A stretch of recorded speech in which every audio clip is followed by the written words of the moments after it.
For many years, the subcompact sedan segment has been highly misunderstood to being a personal favorite among the tour operators.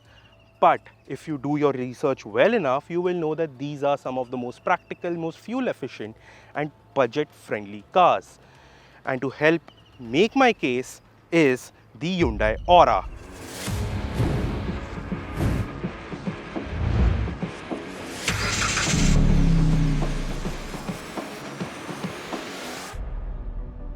The visual tweaks are not too drastic but enough to give the car a more modern and up-to-date look. New grille up front looks more proportionate than before, and the headlamps are sleeker now with a new reverse L-shaped DRLs that gives it an aggressive look.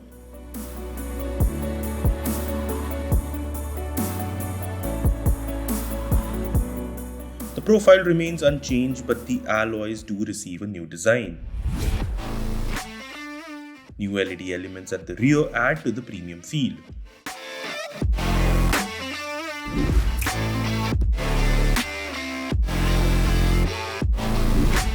Inside, things aren't that different from the earlier model. The new dual-tone finish is standard on all variants and has a nice vibe to it. However, I do feel that the white seat covers will collect dust very quickly and maintaining it will be a task. There's ample space for both front and rear passengers. Then there's also a new 8-inch touchscreen infotainment. Android Auto, Apple CarPlay, wireless phone charger and automatic climate control are all offered on higher trims. The boot space is also limited to 402 liters since there's no split for the rear seats.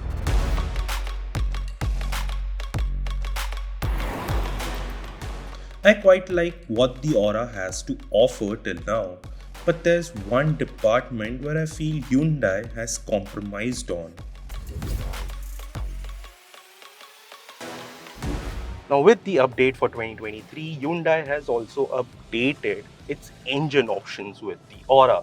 And this is where my biggest issue lies with the car, because now you only get the 1.2 liter naturally aspirated engine and a CNG option. So there's no diesel and there's no turbo petrol, and that is the situation even with the Grand i10 Neos.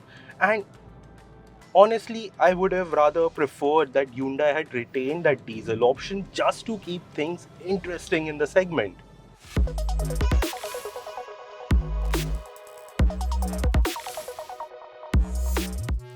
Our test vehicle is the naturally aspirated unit with the manual gearbox. Now, in terms of the driving dynamics, the car hasn't changed as much in terms of its tuning or even the suspension. That engine is a very nice and refined unit, so you don't get to hear a lot of outside noise coming inside the cabin, and that's a very good thing.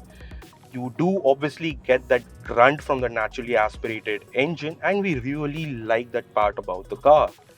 The issue here is that once you go over potholes in high speeds, you will feel those bumps creeping inside, and that is not the case when you're doing it at lower speeds or even medium speed.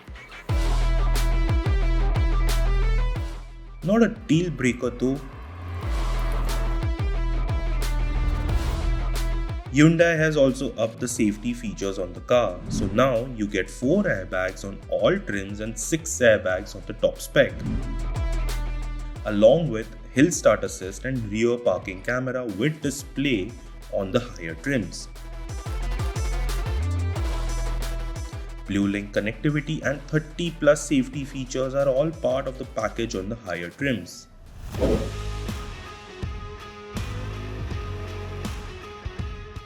Till now, the Aura has lots going on in its favor, but here's where you will see the real difference. While the manual gearbox is nice to drive, the AMT version is only offered on a single trim.